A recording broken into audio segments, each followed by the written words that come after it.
Drama kucing-kucingan antara Presiden Joko Widodo dengan PDIP tampaknya masih terus berlanjut. Pasalnya, Jokowi kemungkinan tidak akan menghadiri hari ulang tahun atau HUT PDIP yang jatuh pada Rabu 10 Januari 2024. Koordinator Staf Khusus Presiden Ari Dwi Payana menjelaskan agenda Jokowi yang akan berkunjung ke sejumlah negara anggota ASEAN pekan depan, Jumat 5 Januari 2024. Ari belum dapat memastikan berapa lama kunjungan tersebut akan dilakukan. Namun ada kemungkinan Jokowi tak akan menghadiri ulang tahun partai berlambang banteng itu. Ari juga belum melakukan update informasi soal apakah ada undangan bagi Presiden Jokowi untuk menghadiri acara tersebut. Ini Bli, HUT PDIP nanti kan tanggal 10 hari Rabu. Itu apakah sudah menerima undangan gitu Presiden untuk hadir di... Saya belum update ya, nanti saya cek dulu ya. Kalau ke luar negeri kan berarti nggak hadir ya Bli? Iya, kalau ada kunjungan ke luar negeri mungkin tidak. Ya. Saat ditanya, apakah perjalanan Jokowi ke luar negeri itu sebagai upaya menghindar dari agenda HUT PDIP, Ari dengan tegas membantahnya. Sebab menurutnya, kunjungan presiden baik ke dalam maupun luar negeri sudah diatur sebelumnya. Sebagaimana diketahui, hubungan Jokowi dengan Ketua Umum PDIP Megawati Soekarno Putri banyak diisukan merenggang. PDIP pernah mengungkapkan kekecewaan para kader terhadap sikap Jokowi yang membiarkan putra sulungnya Gibran Rakabuming Raka menjadi cawapres dari Prabowo Subianto. Padahal, baik Jokowi maupun Gibran menempuh karir politiknya di PDIP.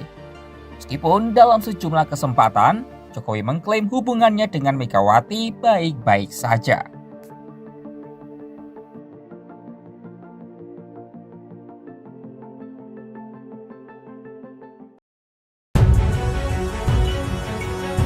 Korea Utara kembali memicu ketegangan usai menembakkan lebih dari 200 peluru ke perbatasan laut maritim Korea Selatan. Melansir Reuters, 200 peluru artileri itu ditembakkan Korea Utara pada Jumat 5 Januari 2023. Juru bicara Kepala Staf Gabungan Korea Selatan Lee Sung-jeon mengkonfirmasi peristiwa itu sebagai latihan artileri dari Korea Utara.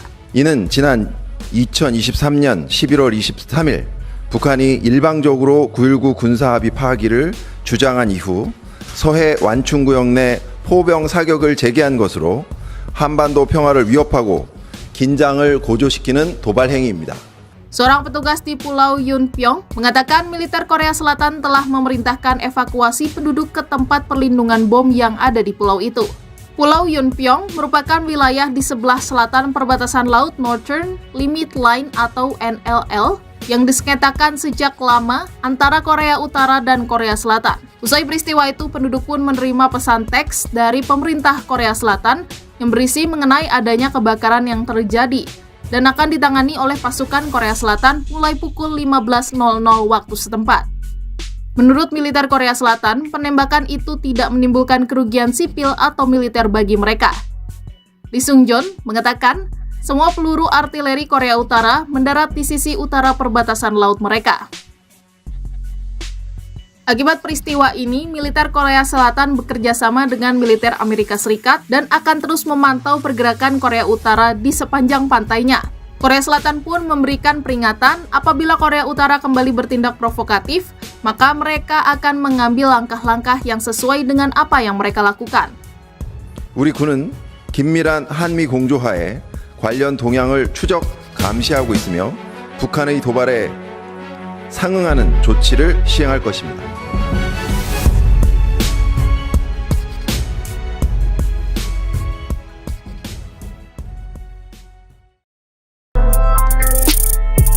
Arab Saudi telah memutuskan untuk gabung dengan BRICS atau anggota antar pemerintah yang didirikan oleh Brasil, Rusia, India, China, dan South Africa atau Afrika Selatan pada 2 Januari 2024. Nama Indonesia sempat berdempetan dengan Arab Saudi dalam daftar negara yang tertarik dengan BRICS. Selain Arab Saudi, ada 4 negara Timur Tengah lain yang bergabung yakni Mesir, Uni Emirat Arab, Iran, dan Ethiopia pada awal tahun 2024. Jika Arab Saudi dan beberapa negara Timur Tengah lainnya sudah bergabung, Bagaimana dengan sikap Indonesia dalam rayuan untuk gabung geng Rusia-Cina itu? Terlebih, masuknya sejumlah negara baru menjadi sebuah indikasi bahwa ketertarikan dunia internasional akan jalinan kerjasama dengan anggota BRICS mulai meningkat. Pasalnya, tak sedikit negara-negara berkembang yang menyuarakan keinginan untuk bergabung dengan geng Cina-Rusia ini. Namun, Menteri Luar Negeri Retno Marsudi memilih untuk tidak terburu-buru dalam mengambil sebuah keputusan termasuk menjadi anggota BRICS. Indonesia masih menghitung untung rugi kemungkinan bergabung dengan aliansi perdagangan BRICS. Meski demikian, Indonesia terbuka dengan semua pintu kerjasama selama saling menguntungkan. Hanya saja, Retno menyatakan ada pertimbangan yang harus diperhitungkan matang-matang dalam keputusan politik luar negeri. Retno juga mengaku Indonesia berhubungan baik dengan negara-negara anggota BRICS. Bahkan, nilai perdagangan terbesar Indonesia ada pada salah satu anggota BRICS, yaitu Cina. Dilansir dari data BPS, perdagangan Indonesia-Cina pada periode Januari hingga Oktober 2023 tercatat 104,84 miliar dolar Amerika Serikat atau setara dengan sekitar 1,6 kuadriliun rupiah.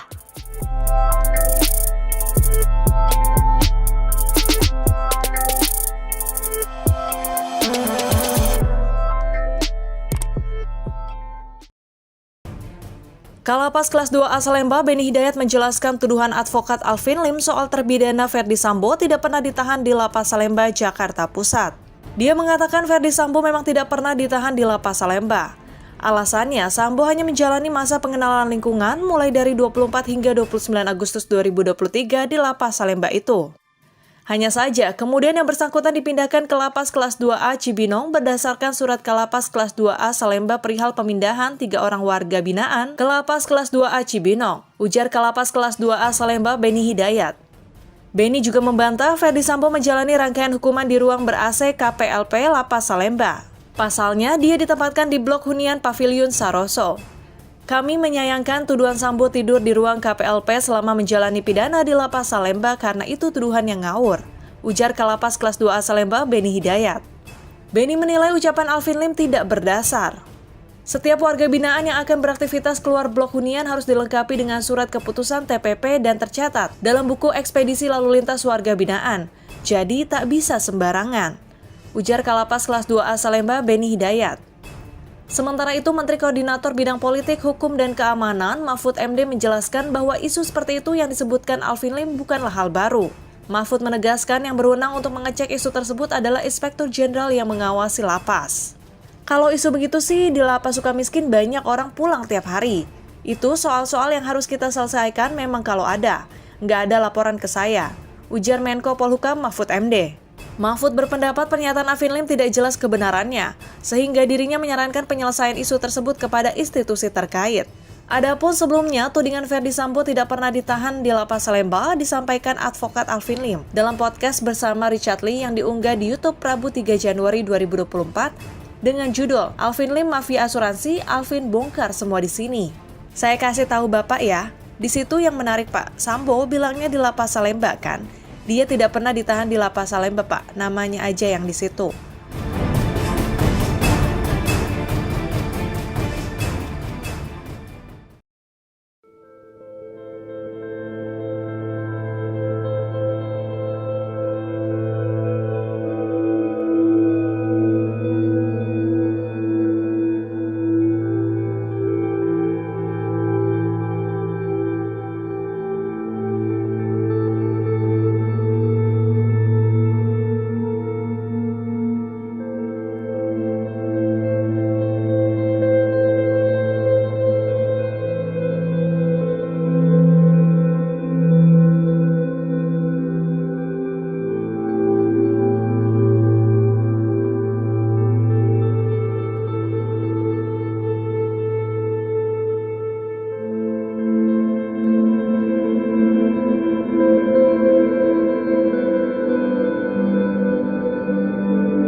Serangan udara Israel terhadap Hizbullah dilaporkan kembali terjadi.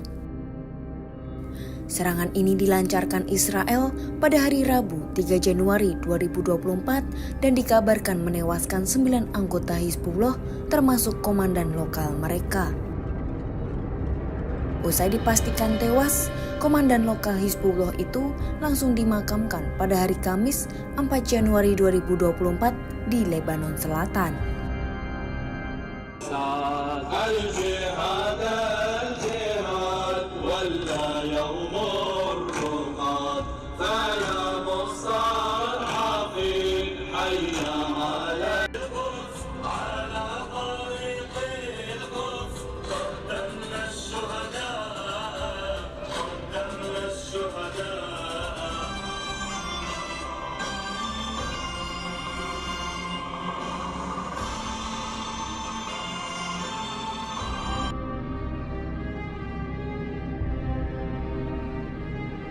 Tewasnya 9 anggota Hizbullah ini dilaporkan menjadi jumlah korban tewas tertinggi sejak pertempuran di sepanjang perbatasan Lebanon Israel pada 8 Oktober 2023.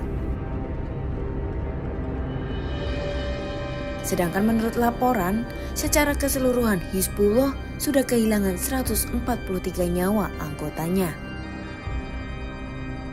Eskalasi konflik antara Israel dan Lebanon memang tengah meningkat usai Wakil Ketua Hamas Saleh Ar-Rauri tewas dalam serangan di pinggiran selatan Beirut. Bahkan Panglima Militer Israel Herzi Halevi sempat turun langsung ke perbatasan Lebanon Israel untuk mengecek kesiapan para prajuritnya. Dalam kesempatan itu, Halevi pun mengungkap bila para militer Israel di perbatasan Lebanon sudah dalam kesiapan yang sangat matang.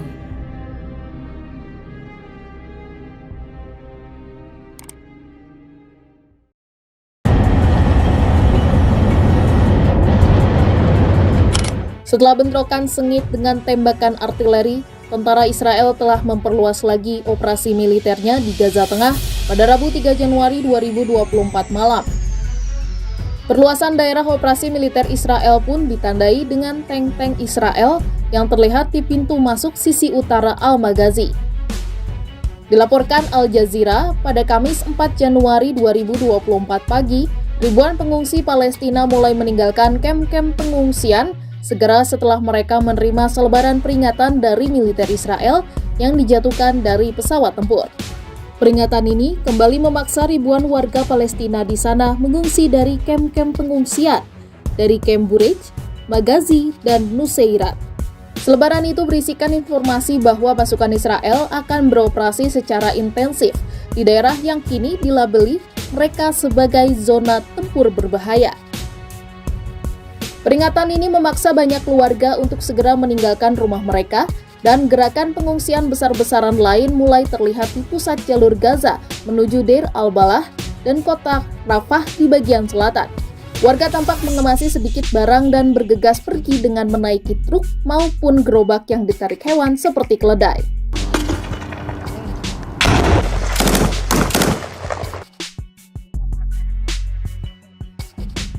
Serangan militer Israel juga makin agresif di tepi barat. Bahkan serangan yang dilancarkan pasukan Israel di sana tanpa peringatan. Israel melayangkan serangannya begitu saja ke kamp pengungsi Nur Shams di Tulkarem, tepi barat. Akibat dari serangan itu, 17 warga Palestina terluka dan 13 orang diantaranya mengalami patah tulang karena dipukuli tentara Israel saat diinterogasi.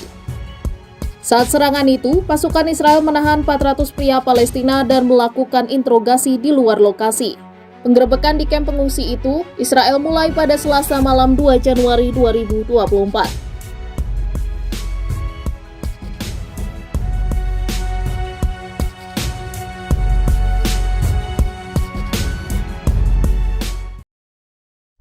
Negara-negara anggota NATO pada Rabu 3 Januari 2024 menandatangani kontrak pembelian 1.000 rudal Patriot.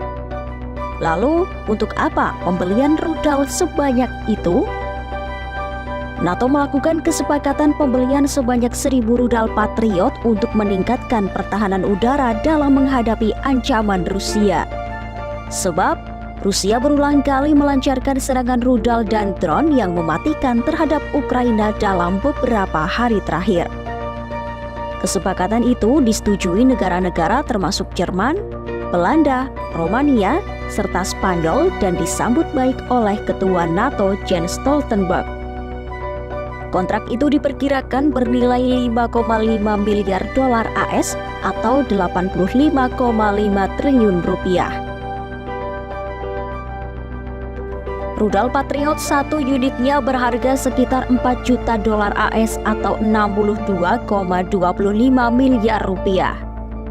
Kontrak itu juga mencakup elemen-elemen lain termasuk peralatan uji dan suku cadang untuk perawatan. Badan Dukungan dan Pengadaan NATO mengatakan kontrak baru itu akan mencakup fasilitas produksi rudal yang didirikan di Jerman oleh perusahaan patungan MBDA dari Jerman dengan Raytheon yang merupakan bagian dari grup RTX asal AS. Sebelumnya, anggota NATO termasuk Amerika Serikat dan Jerman sudah mengirim rudal Patriot buatan AS ke Ukraina untuk menembak jatuh rudal hipersonik Rusia. Namun, pengiriman rudal ke Kiev melemahkan stok rudal negara-negara barat dan membuat AS beralih ke sekutu seperti Jepang untuk membantu mengisi kembali persediaan rudal Patriotnya.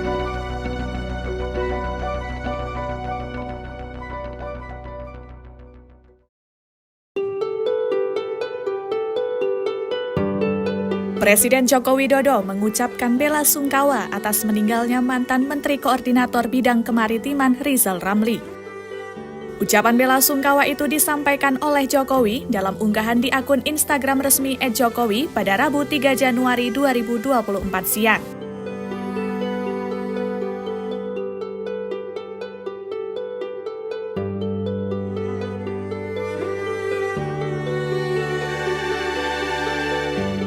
Jokowi sendiri mengenal almarhum Rizal Ramli sebagai seorang ekonom yang cerdas dan aktivis yang kritis karena kecintaannya terhadap bangsa Indonesia.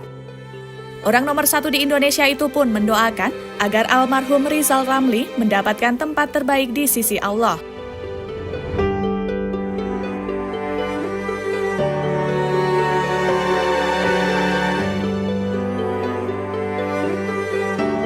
Diberitakan sebelumnya, Rizal Ramli meninggal dunia pada Selasa 2 Januari 2024. Rizal Ramli meninggal pukul 19.30 waktu Indonesia bagian Barat di RS Cipto Mangunkusumo, Jakarta. Kabar meninggalnya Rizal pertama kali diungkapkan oleh staf Rizal Ramli, Triwibowo Santoso. Triwibowo mengonfirmasi meninggalnya Rizal Ramli karena sakit kanker pankreas. Sebelum meninggal dunia, almarhum sempat dirawat di rumah sakit. Sebagai informasi, Rizal Ramli merupakan mantan koordinator bidang kemaritiman periode 2015 hingga 2016. Sebelumnya, Rizal menjabat Menteri Keuangan periode 13 Juni hingga 23 Juli 2001 pada masa pemerintahan Presiden Abdurrahman Wahid. Rizal juga pernah menjabat sebagai Menteri Koordinator Bidang Ekonomi, Keuangan, dan Industri periode 23 Agustus 2000 sampai 12 Juni 2001.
Di tahun 2030-an kita akan mendapatkan yang namanya bonus demografi. Dan dalam peradaban sebuah negara itu hanya sekali kan kita peroleh. Dan biasanya sebuah negara kalau mendapatkan bonus demografi itu bisa melompatkan negara itu menjadi negara maju atau tidak. Diberikan kesempatan untuk melompat menjadi negara maju atau tidak.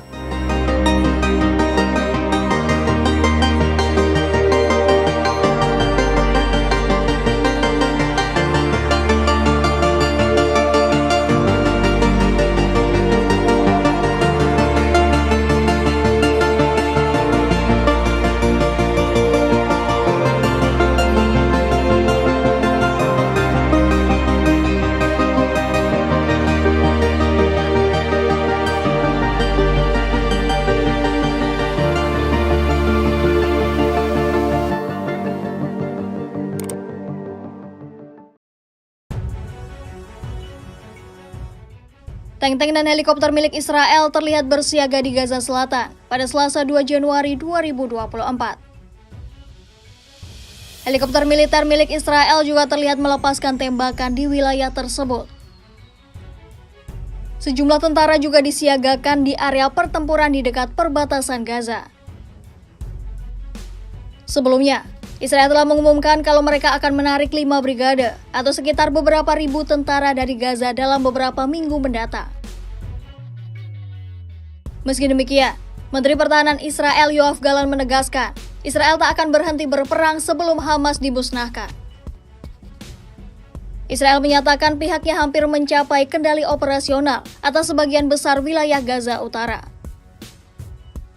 Namun Gallant meyakini kalau beberapa ribu pasukan Hamas masih berada di Gaza Utara.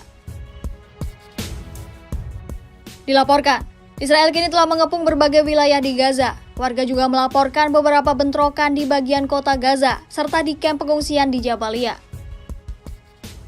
Pertempuran sengit antara Israel dan Hamas juga terus berlanjut di wilayah lain di Palestina. Pasukan Israel juga mulai meluaskan serangannya ke wilayah Gaza Selatan. Israel yakin bahwa banyak pasukan Hamas masih utuh di wilayah selatan. Dilaporkan korban tewas akibat perang yang terjadi telah mencapai 21.900 orang. Selain itu, pasukan Israel juga telah mengusir sekitar 85% penduduk Gaza dari rumah mereka sendiri. Ratusan ribu penduduk Gaza dipaksa mengungsi ke wilayah yang hampir semuanya telah terkepung oleh pasukan Israel. Selain itu, warga Palestina juga harus menghadapi kelaparan dan kedinginan di tengah serangan Israel. Hal ini merupakan bukti nyata bahwa tak ada tempat yang aman bagi para warga Gaza untuk berlindung.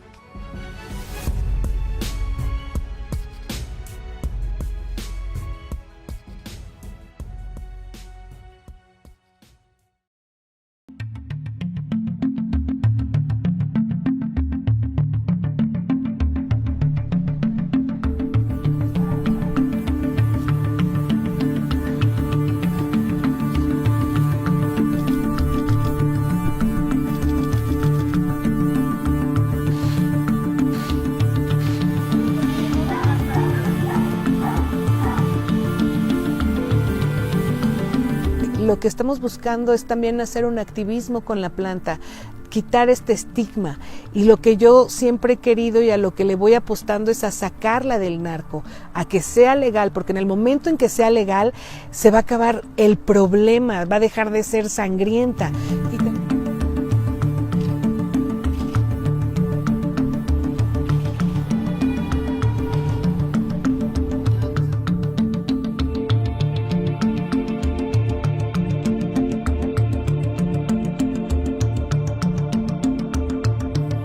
Lo que queremos hacer es que podamos resolver alguna de las problemáticas que existen de salud y que vemos que tiene una planta.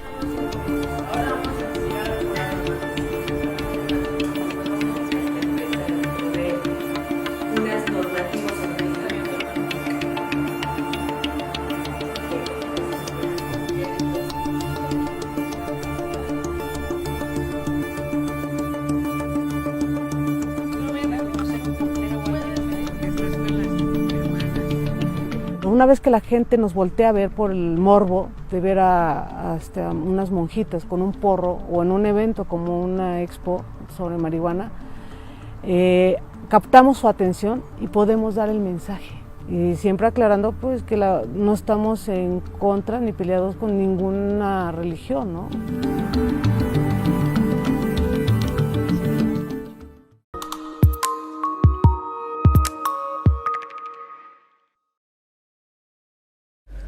Pemimpin Korea Utara Kim Jong-un meminta pasukan bersenjatanya untuk bersiap menghadapi perang melawan Amerika Serikat. Kim sebelumnya menyalahkan Amerika Serikat atas ketegangan terbaru di semenanjung Korea. Pada hari kedua rapat pleno ke-9 Komite Sentral Partai Pekerja Korea pada Rabu 27 Desember 2023, Kim Jong-un menyebut bahwa Amerika Serikat terlibat dalam konfrontasi yang belum pernah terjadi sebelumnya terhadap Korea Utara. Dalam pertemuan politik tersebut, Kim Jong-un menetapkan tujuan negara untuk tahun 2024. Pemimpin Kim menetapkan tugas-tugas bagi tentara rakyat dan industri amunisi, senjata nuklir, serta sektor pertahanan sipil. Kim menyebut hal itu untuk lebih mempercepat persiapan perang. Menurut Kim, situasi politik dan militer saat ini telah mencapai tingkat yang ekstrim akibat langkah anti-korut yang dilakukan oleh negeri Paman Sam. Kim Jong-un berjanji akan memperluas hubungan kerjasama strategis dengan negara-negara merdeka anti-imperialis. Sebelumnya pada pekan lalu, pemimpin korup itu memperingatkan bahwa negaranya tidak akan ragu untuk meluncurkan serangan nuklir jika ada musuh yang memprovokasinya dengan nuklir. Pyongyang baru-baru ini juga dilaporkan tengah melakukan uji coba peluncuran rudal balistik antar benua. Uji coba itu meningkatkan ketegangan di kawasan semenanjung Korea. Korea juga terindikasi akan melanjutkan uji coba senjata untuk memodernisasi persenjataan nuklirnya. Di sisi lain, Presiden Korea Selatan Yoon Suk Yeol pada Kamis 28 Desember 2023 mengunjungi unit tentara garis depan yang berbasis di Yeoncheon. Dalam kunjungan itu, Presiden Yoon memerintahkan personel militernya agar dengan tegas dan cepat menghancurkan niat musuh yang mengancam Korea Selatan. 도발을 당하면 즉각 보복 대응하고 그리고 나중에 보고해 주기 바랍니다. 적의 도발 의지를 즉각 현장에서 단호하게 분쇄해 주시기 바랍니다.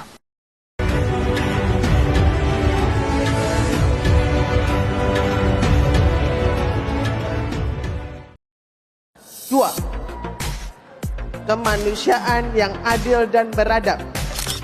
Calon Wakil Presiden nomor urut 3 Mahfud MD menyebut, gestur dua jari yang ditunjukkan Presiden Joko Widodo dalam perayaan Natal Nasional tidak memiliki pesan politik. Hal itu disampaikan Mahfud merespon soal Presiden Joko Widodo yang menunjukkan gestur dua jari saat memberikan pertanyaan kepada salah satu peserta perayaan Natal Nasional di Surabaya. Sebelumnya, Jokowi meminta salah satu peserta untuk menyebutkan teks Pancasila. Saat penyebutan sila ke-1 sampai 5, hanya pada sila ketiga Jokowi tidak menunjukkan gestur tiga jari. Pancasila 1. Ketuhanan yang... Dari awal, Pancasila 1. Pancasila 1. Ketuhanan yang Maha Esa. 2. Kemanusiaan yang adil dan beradab. 3. Persatuan Indonesia. 4. Kerakyatan yang dipimpin oleh hikmat kebijaksanaan dalam permusyawaratan perwakilan. 5.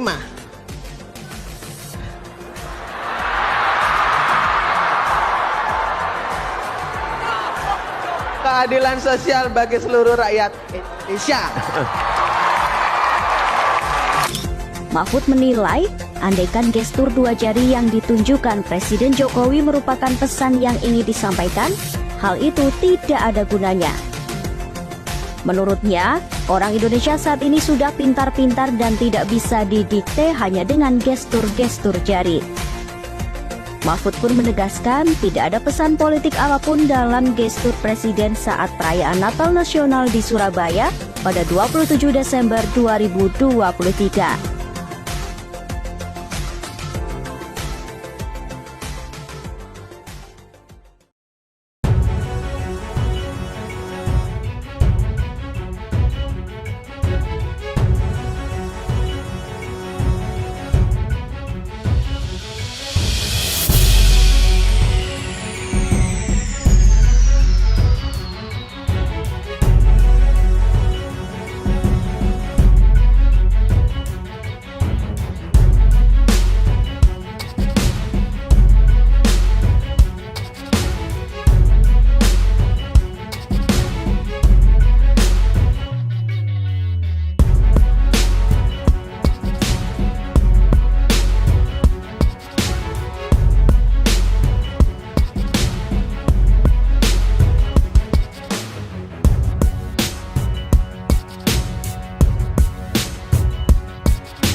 Umat Kristiani Palestina mengadakan perayaan Natal yang muram di Bethlehem pada Sabtu 23 Desember 2023. Terdengar nyanyian pujian yang diterangi cahaya lilin dan doa untuk perdamaian di Gaza.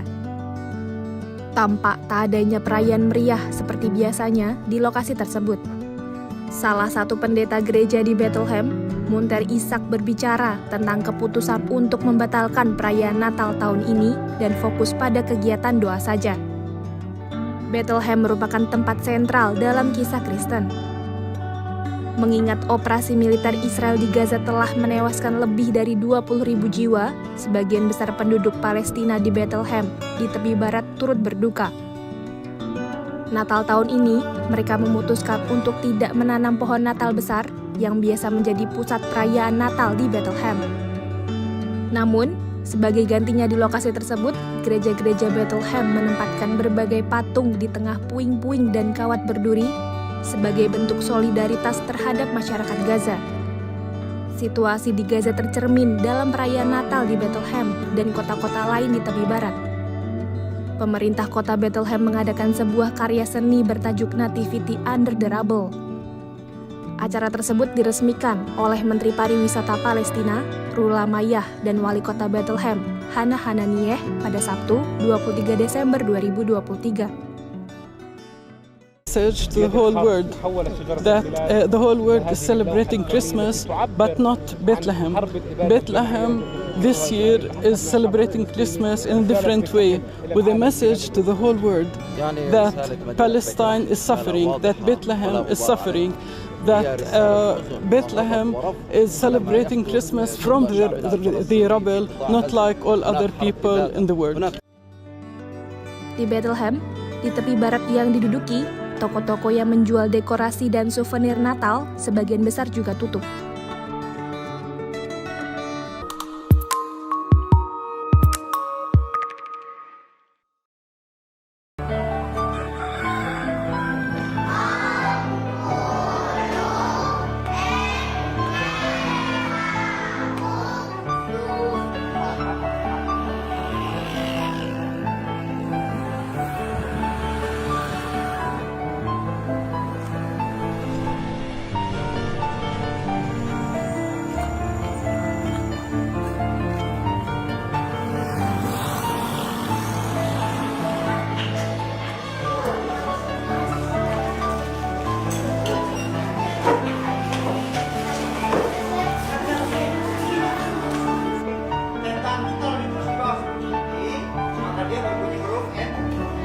Untuk kita melafalkan pengucapan pa atau da itu belum ada semacam kesepakatan seperti apa cara penulisannya.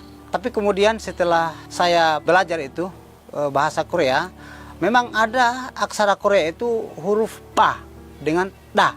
Jadi itu mirip sekali pengucapannya, sama persis juga tidak, tapi mirip.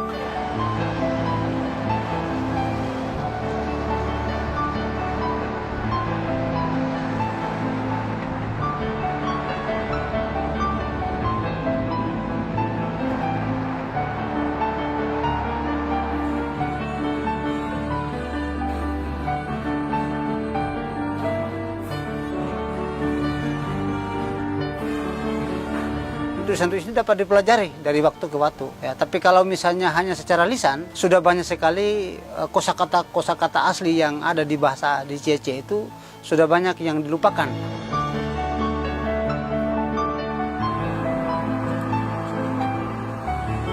Harapan kami ke depan bahwa bahasa Ciece akan tetap lestari.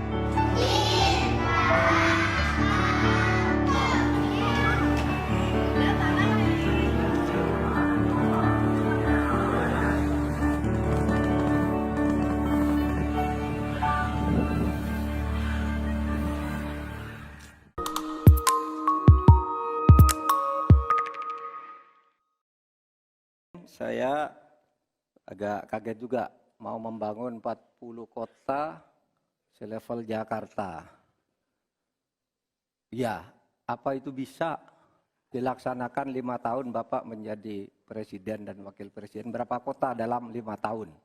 Ini IKN aja sudah puluhan tahun baru dilaksanakan. itu pun yang investasi baru dalam bentuk janji, belum ada yang melaksanakan. Nah, gitu kan. Lalu saudara 40. Luar biasa menurut saya, 40 kota selevel Jakarta yang sudah metropolitan seperti itu. Lalu juga pembiayaannya menurut Pak Mohaimin. Kalau nanti kita membentuk 40 kota itu, pembiayaannya itu APBN, APBD, atau perlukah lembaga khusus seperti tadi ditanyakan oleh panelis melalui moderator. Ini perlu dijawab dulu agar semuanya tidak spekulatif. Selesai. Yang saya sampaikan seperti Jakarta itu memiliki standar upaya sampai menuju Jakarta. Di mana tentu kota-kota yang potensial cukup disentuh dengan beberapa anggaran yang menumbuh kembangkan. Misalnya Pontianak. 1 tahun cuma 1 triliun. Bagaimana kalau 1 tahun kita bisa investasikan pengembangan kota hingga 3 triliun, 5 triliun. APBN kita cukup. Apalagi kalau seperti yang sampaikan Pak Gibran tadi, melibatkan berbagai cara pembiayaan yang melibatkan baik itu swasta maupun CSR. Jadi apa yang saya sampaikan selevel Jakarta itu target utama. Tetapi yang lebih penting dari itu adalah infrastruktur yang dibutuhkan dipersiapkan dari potensi yang sudah ada. Sehingga dalam waktu singkat kota-kota 40 kota itu benar-benar sudah menggunakan potensi yang sudah dimiliki yang ada.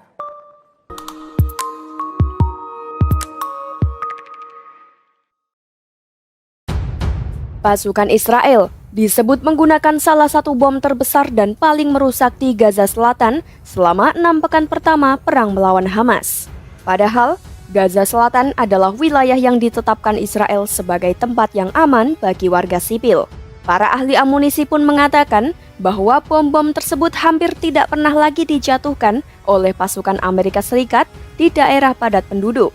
Fakta ini ditemukan berdasarkan analisis bukti visual yang dilakukan oleh The New York Times. Investigasi tersebut berfokus pada penggunaan bom seberat 2.000 pon atau sekitar 1 ton di sebuah wilayah di Gaza Selatan. Awalnya, The New York Times memprogram alat kecerdasan buatan untuk memindai citra satelit di Gaza Selatan untuk mencari kawah bom. Lalu, wartawan Times secara manual meninjau hasil pencarian, mencari kawah berukuran sekitar 40 kaki atau lebih besar. Para ahli amunisi bilang bahwa biasanya hanya bom seberat 1 ton yang dapat membentuk kawah sebesar itu di tanah berpasir ringan di jalur Gaza. Pada akhirnya, telah teridentifikasi sebanyak 208 kawah dalam citra satelit dan rekaman pesawat tak berawak atau drone. Karena keterbatasan citra satelit dan variasi efek bom, kemungkinan besar ada banyak kasus yang tak terekam. Kendati demikian, temuan ini mengungkapkan bahwa bom tersebut dapat mengancam keselamatan warga sipil. Terkait isu tersebut, seorang juru bicara militer Israel mengatakan bahwa prioritas Israel adalah menghancurkan Hamas. Ia mengklaim bahwa IDF mengambil tindakan pencegahan yang layak untuk mengurangi bahaya bagi warga sipil. Namun, para pejabat Amerika Serikat mengatakan bahwa Israel harus berbuat lebih banyak agar tidak membahayakan warga saat memerangi Hamas. Di samping itu, Kementerian Pertahanan Amerika Serikat Pentagon justru meningkatkan pengiriman bom-bom yang lebih kecil ke Israel yang dianggap lebih cocok untuk lingkungan Gaza. Akan tetapi, sejak Oktober 2023, The Times melaporkan bahwa Amerika Serikat juga telah mengirimkan lebih dari 5.000 amunisi bom Mk-84 sebesar 2.000 pon.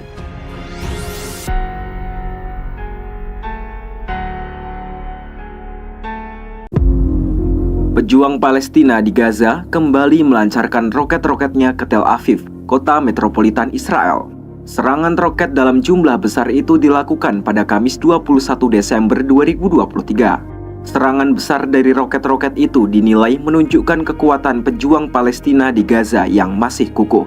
Melansir Al Jazeera, Jumat 22 Desember 2023, pemantau perang menilai pejuang Palestina telah mempertahankan kemampuan roketnya di tengah operasi pembersihan yang dilakukan Israel.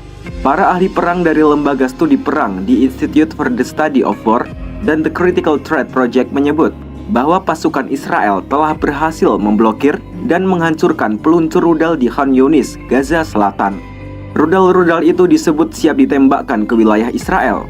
menurut ISW dan CTP, sedikitnya 6 serangan tambahan dilakukan kelompok-kelompok bersenjata Palestina yang ditargetkan untuk Israel. Termasuk diantaranya peluru mortir yang ditembakkan pejuang Palestina ke wilayah Sufa, Israel Selatan. Sebagai informasi, pasukan Israel disebut telah memperluas operasi pembersihan. Operasi itu menargetkan angkatan bersenjata Hamas di jalur Gaza Tengah. Hal itu dilakukan ketika pasukan Israel melakukan perubahan operasi di sejumlah wilayah di Gaza Utara. Pada hari Kamis, militer Israel juga telah merilis video peledakan terowongan di Gaza. IDF mengeklaim terowongan itu menjadi tempat persembunyian Hamas.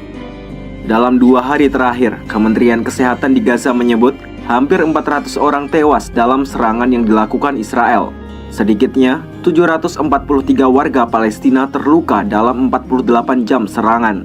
Hingga saat ini tercatat lebih dari 20.000 orang tewas sejak pecahnya perang Israel dan Hamas pada 7 Oktober 2023 lalu.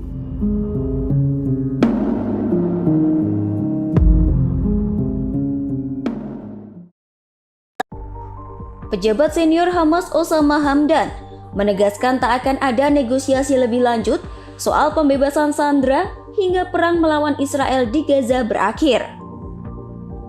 Hamdan bilang keputusan ini telah dikomunikasikan kepada semua pihak pada Rabu 20 Desember 2023. Ia lantas menekankan di mana fokus saat ini adalah untuk menghentikan agresi. Apalagi Hamas menilai Israel tak akan bisa mencapai tujuannya dalam menyerang jalur Gaza. نحن كنا واضحين منذ زمن، منذ أن أسقط الاحتلال الهدنة المؤقتة أبلغنا كل الأطراف بموقف واضح ومحدد أنه لا تفاوض حول قضية الأسرى قبل وقف العدوان. هذا الموقف أبلغ لكل الأطراف وليس هناك ما يمكن إضافته في هذا الجانب. التركيز الآن هو وقف هذا العدوان، لا سيما أن عدونا بات يدرك أنه غير قادر على تحقيق أي من الأهداف التي أعلنها. Pernyataan ini disampaikan bersamaan ketika pemimpin tertinggi Hamas tengah berada di Mesir untuk melakukan pembicaraan soal penghentian perang. Selain itu, pemimpin Hamas juga sedang berupaya mengamankan pembebasan beberapa tawanan Israel. Diketahui hampir 20.000 warga Palestina telah terbunuh sejak Israel menyatakan perang kepada Hamas. Sementara diperkirakan ribuan korban lainnya masih terkubur di bawah reruntuhan di Gaza. Kemudian dari pihak Israel, ada lebih dari 130 tentaranya tewas selama serangan daratnya ke jalur Gaza.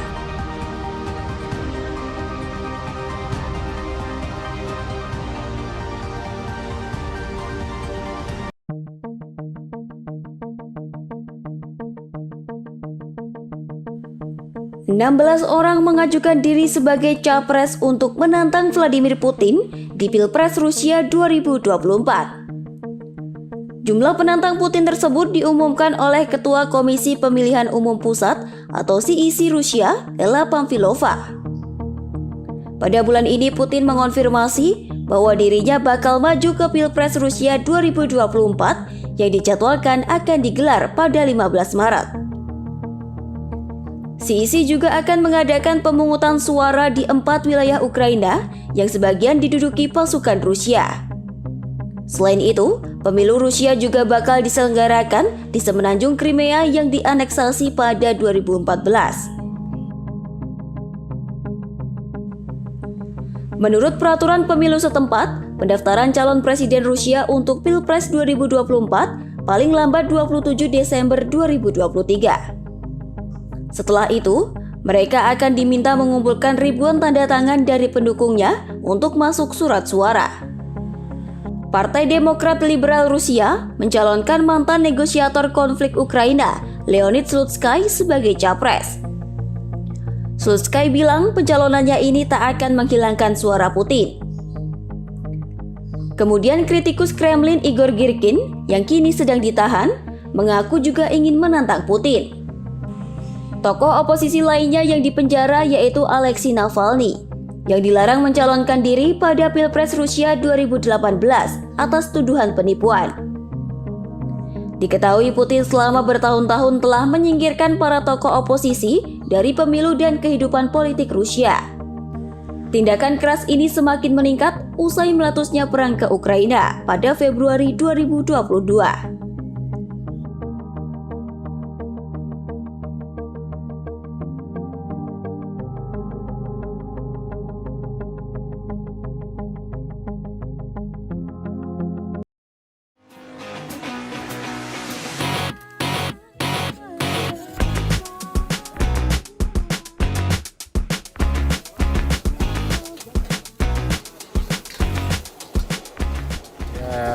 Saya sih kan sebagai militer kan biasa lah tidur di hutan gitu ya. Tapi malam ini spesial sekali, kita tidur dengan Bapak Presiden, dengan para menteri. Kita di cabinnya tuh kecil tapi nyaman.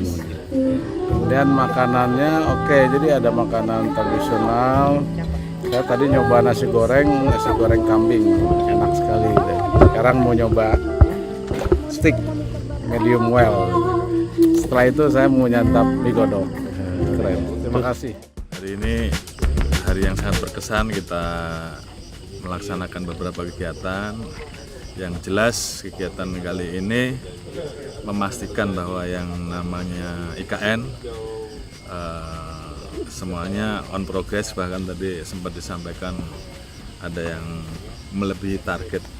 Ya tentunya ini menjadi semangat buat kita bersama bahwa ke depan IKN terus harus kita kawal, sehingga ini terkait dengan masalah pemerataan pembangunan, terkait dengan bagaimana menggeser dari Jawa sentris menjadi Indonesia sentris, dan saya kira ini adalah untuk kepentingan bagi seluruh masyarakat. Dan hari ini, malam ini kita kumpul-kumpul santai-santai, tapi tentunya banyak hal penting yang kita bicarakan.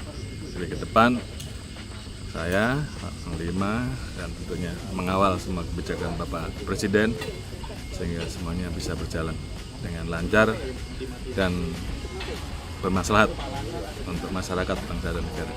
Terima kasih.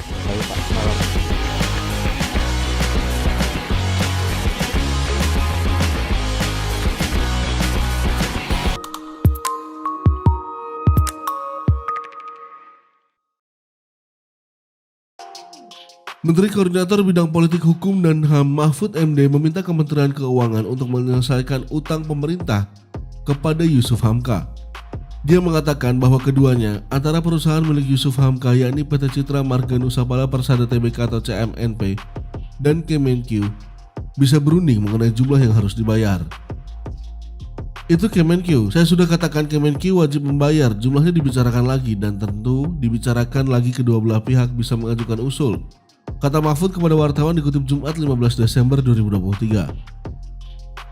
Mahfud menegaskan bahwa utang negara wajib dibayar agar tidak rugi. Pasalnya, jika tidak dibayar, maka bunga utang akan terus bertambah sesuai dengan putusan pengadilan. Tapi, saya sudah memutuskan bahwa itu utang wajib dibayar.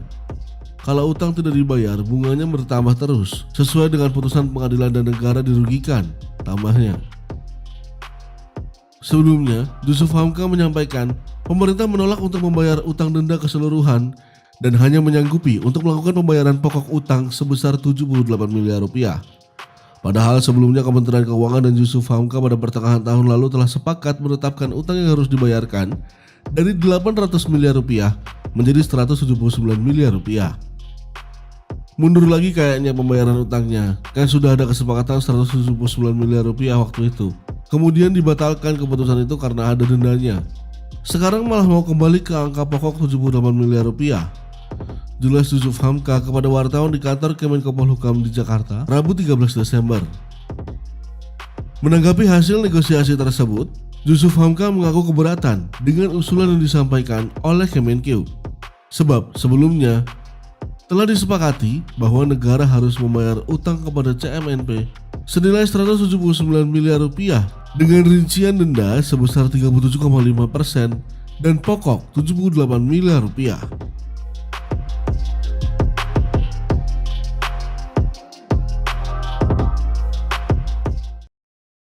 Musim pancaroba merupakan masa-masa peralihan dari satu musim ke musim yang lain. Umumnya ditandai dengan cuaca yang menjadi tidak menentu. Kondisi ini membuat banyak orang cenderung lebih mudah mengalami sakit seperti flu, batuk, sakit kepala, hingga nyeri sendi. Sebenarnya apa yang menyebabkan orang-orang jadi rentan sakit di musim pancaroba? Perubahan cuaca dan suhu udara di musim pancaroba membuat lingkungan menjadi lembab dan meningkatkan resiko berkembangnya virus maupun bakteri. Sebuah artikel dari Cleveland menjelaskan udara yang lebih kering, cuaca dingin, dan paparan dari lingkungan merupakan faktor yang meningkatkan resiko terserang penyakit saat perubahan musim. Menurut penelitian, daya tahan tubuh seseorang akan menurun pada suhu dingin karena kemampuan untuk mengeluarkan zat kimia sebagai pelindung tubuh dari kuman menjadi turun. Musim pancaroba juga membuat orang lebih sering berada di ruang tertutup seperti di dalam rumah atau kantor, sehingga meningkatkan risiko penularan penyakit dari satu orang ke orang lainnya. Selain itu, faktor cuaca yang tidak menentu juga membuat banyak orang cenderung lebih enggan berolahraga dan malas bergerak. Jika dikombinasikan dengan pola makan yang tidak sehat, maka seseorang akan lebih rentan sakit. Nah, ada beberapa tips yang dapat dilakukan agar tidak mudah sakit saat musim pancaroba. Di antaranya dengan menjaga pola makan sehat, istirahat yang cukup, rutin berolahraga, mengonsumsi vitamin, dan tetap menerapkan prinsip 3M sehingga daya tahan tubuh tetap terjaga dan dapat beraktivitas dengan nyaman.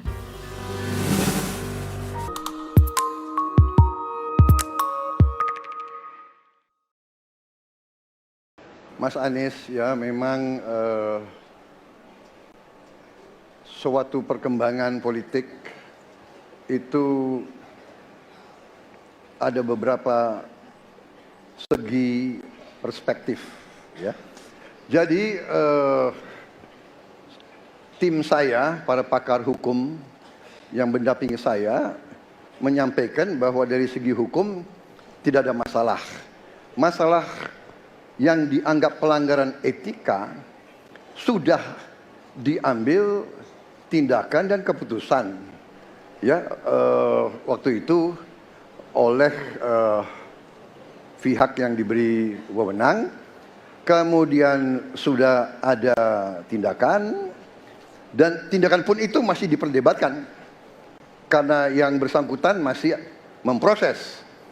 Tetapi intinya adalah bahwa keputusan itu final dan tidak dapat dirubah. Ya, saya laksanakan, ya. Dan kita ini bukan anak kecil, Mas Anies, ya. Anda juga paham, ya. Sudahlah, ya. Sekarang begini, intinya rakyat yang putuskan, rakyat yang menilai. Kalau rakyat tidak suka Prabowo dan Gibran, nggak usah pilih kami, saudara-saudara sekalian. Dan saya tidak takut tidak punya jabatan, Mas Anies. Sorry ya. Sorry ya.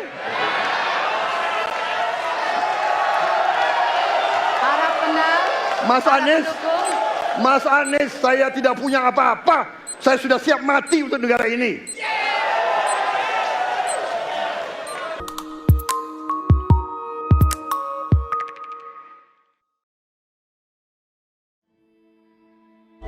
أحقق حاجات كتير زي أني أطلع دكتورة، بدي أحقق أحلامي حتى مدرستي اتدمرت.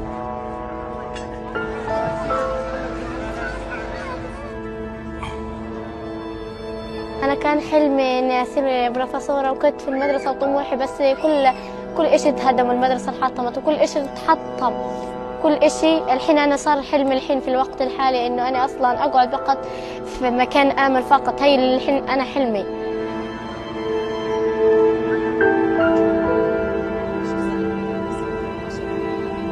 الأحلام بطل فيه، طموح تكسر، أحلام ضاعت. كان نفسي أنجح وأجيب مجموع عالي ومعدل عالي وأفرح وأفرح أهلي وأدخل الجامعة وأدرس وأصير وأعلى، ولكن بطل في طموح، بطل كل إشي تكسر.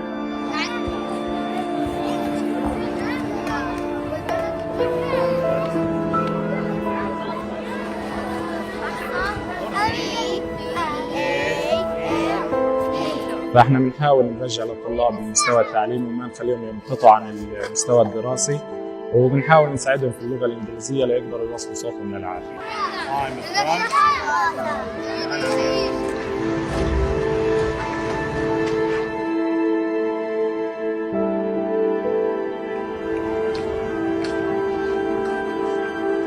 والله دمروا أحلامنا اليهود، ما ضلش فينا شيء. رحنا على بنسيلة هجرونا بالمنسيلة، رحنا على خان يونس هجرونا من خان يونس، أجينا هينا عملنا خيم هنا وقعدنا فيهن.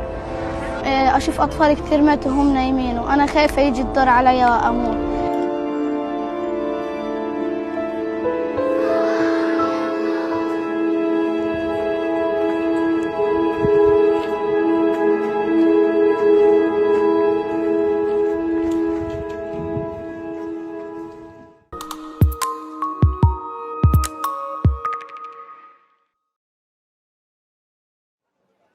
Mas Anies.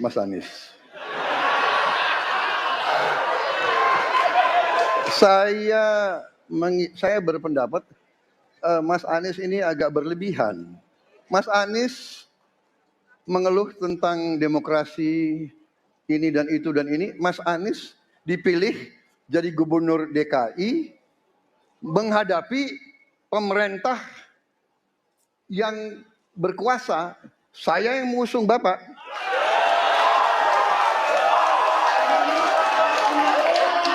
Kalau demokrasi kita tidak berjalan, tidak mungkin Anda jadi gubernur.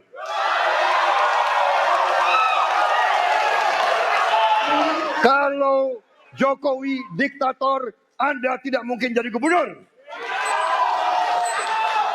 Saya waktu itu oposisi, Mas Anies. Anda ke rumah saya, kita oposisi, Anda terpilih. Waktu habis, Bapak. Harap tenang, Bapak Prabowo. Ketika kita menghadapi sebuah proses demokrasi, di situ ada pemerintah dan ada oposisi. Dua-duanya sama terhormat.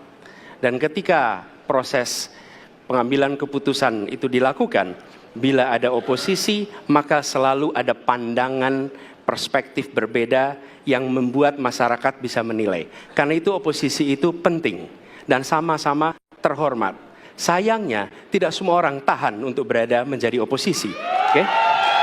Seperti sampaikan Pak Prabowo tidak tahan untuk menjadi oposisi.